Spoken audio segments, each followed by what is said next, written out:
मैं मानता हूं कि जो डेडलाइन निर्धारित की गई थी उसने एक मोटिवेशन दिया, फोर्सेस को एक लक्ष्य दिया और गृह मंत्री जी की दृढ़ इच्छा शक्ति को बताया और उसके परिणाम स्वरूप आज ये हालत है कि हम ये देख रहे हैं कि लगभग नक्सलवाद समाप्त हो चुका है, सरेंडर्स हो चुके हैं, बड़े नक्सली मारे जा चुके हैं और एक जो भय का वातावरण हुआ करता था वो समाप्त हो गया है। नॉर्मलसी की ओर अब बस्तर और पूरा देश जहां भी नक्सल प्रभावित थे बढ़ रहा है।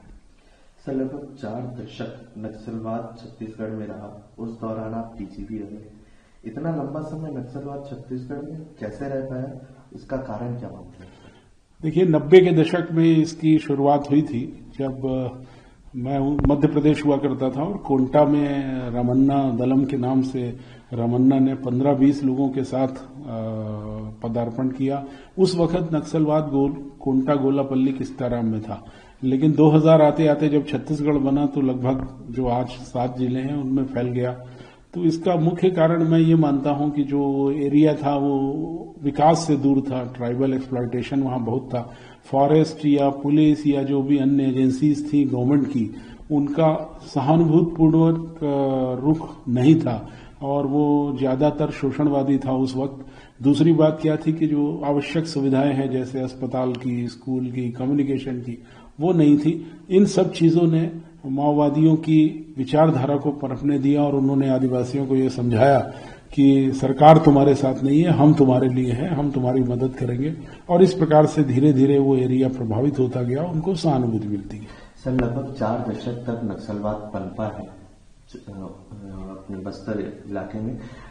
आखिर वजह क्या रही? बस्तर काफी खूबसूरत जगह है, काफी अट्रैक्टिव है शुरू से, लेकिन आखिर पनप कैसे पाया वो चीज? एक तो यही कारण है जो मैंने आपको बताया। दूसरा क्या है कि ज्योग्राफिकली जो चैलेंज्ड एरिया है बस्तर का, जो खूबसूरत भी है लेकिन पहाड़ी और नदी और घने जंगल है।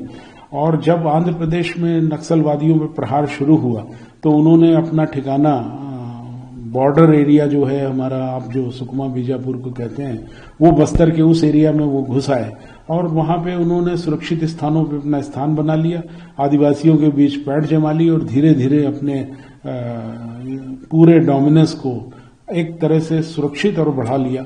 इसलिए इतना लंबा समय तक वो इस पे स्थापित रहे। सर, नक्सलवाद की वजह से फोर्स को भी काफी नुकसान सहना पड़ा है, आखिर उसकी भरपाई कभी हो सकती है?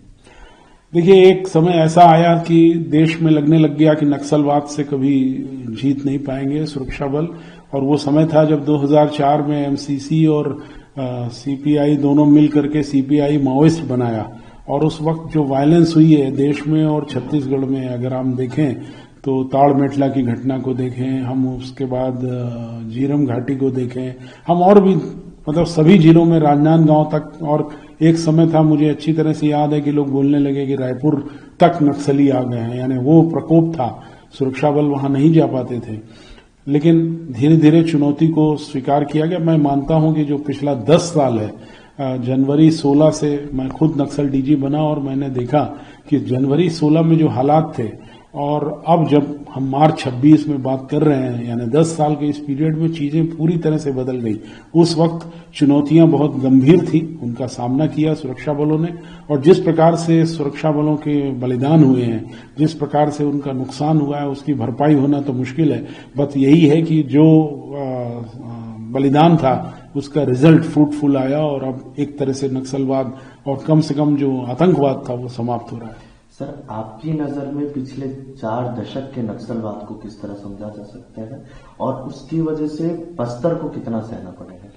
देखिए, सारा जो पिछले 4 दशकों में बस्तर को ही सहना पड़ा, क्योंकि जो लोग हमारे यहाँ छत्तीसगढ़ को लें तो जो आदिवासी हमारे भाई थे, बहनें थी, उनको उन्होंने शामिल किया, अपने कैडर बनाया, जन मिलिशिया बनाया, माओइस्ट बटालियन में, मिलिट्री बटालियन में उनको आर्म ट्रेनिंग दे करके उन्होंने लड़ाया। और सुरक्षा बल भी जो हमारे लोकल फोर्स थी और जो हमारे बाहर से सीआरपीएफ बीएसएफ के लोग आए, इन सब ने कुर्बानियां दोनों तरफ से हो गई, काफी लोग नक्सली लोग भी मारे गए और साथ में पुलिस मुखबिर बता करके या पॉलिटिकल जो लोग थे या कुछ आईडी में धोखे से मारे गए, ऐसे बहुत विक्टिम्स हैं। तो कुल मिला के मैं ये मानता हूं कि बस्तर की उस धरती में अगर आप देखेंगे तो पिछले 25 साल में और खास करके इन 25 सालों में जब से छत्तीसगढ़ बना है, काफी खून बहा है और वो सबका बहा है और नक्सलियों ने एक आतंक बना रखा था, अब वो खत्म हो रहा है। सर, सरकार द्वारा नक्सलवाद के खात्मे की एक डेडलाइन घोषित करने के बाद नक्सली या तो आत्मसमर्पण कर रहे हैं या मुठभेड़ में मारे जा रहे हैं। ऐसे में नक्सलवाद का खात्मा है या ये कुछ अंश अभी भी बाकी रहेंगे? देखिए, जो नक्सलवाद का मुख्य जो वो था, वो जब उसकी 67 में कनू सान्याल और चारू मजूमदार ने किया था, तो सीपीआई और सीपीआईएम दो पार्टियां थी। उन्होंने सीपीआईएमएल बनाया कि हमारा जो ये लड़ाई धरना प्रदर्शन से नहीं होगा, हमको तो क्रांति लानी पड़ेगी। और ये प्रभाव वहां से चलते चलते 2026 तक आया।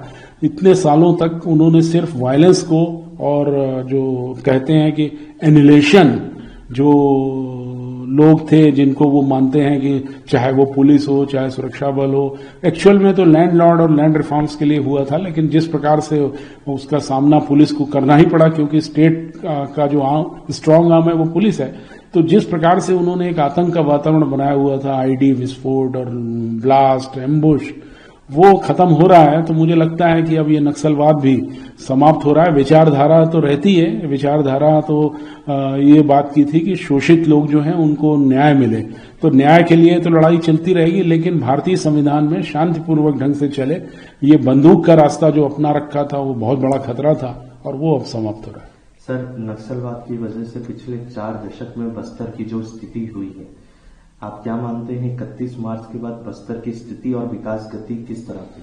देखिए, मैंने उसको आपको बताऊं, फरवरी 89 में बस्तर को देखा था, तब बड़ा खूबसूरत था। केवल थोड़ा सा एरिया था जो सुकमा का भी नहीं, आधा सुकमा भी नहीं कहेंगे उसको, क्योंकि मुझे अच्छी तरह से याद है कि जो दोरनापाल इलाका था वहां बहुत बड़ी मार्केट थी और कोंटा में बड़े अच्छे होटल और ढाबे हुआ करते थे, वीडियो क्लब चलते थे।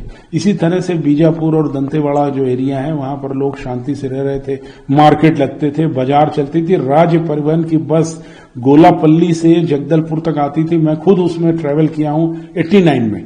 सड़कें थी, एक सुंदर वादियों वाला बस्तर था, उसको इस तरह से बर्बाद किया, सारी सड़कें खराब कर दी, तोड़ दिया, गड्ढा कर दिया, स्कूलों को उड़ा दिया, अस्पतालों को नुकसान पहुंचाया। तो पहले से ही जो अधूरा विकास था उसको और उन्होंने नुकसान पहुंचाया और इस तरह से बस्तर को एक बड़ा नुकसान पहुंचाया। मैं ये उम्मीद करता हूं वो 90 का बस्तर, जब शबरी नदी के किनारे हम लोग कोंटा में घूमते थे, या जो इंद्रावती का जो इलाका है, वापस लौटेगा। और झीरम घाटी जिसकी बात हम करते हैं कि जहां शहादत हुई है, वो इतनी खूबसूरत फूलों की घाटी थी, मैंने खुद अपनी आंखों से देखी है।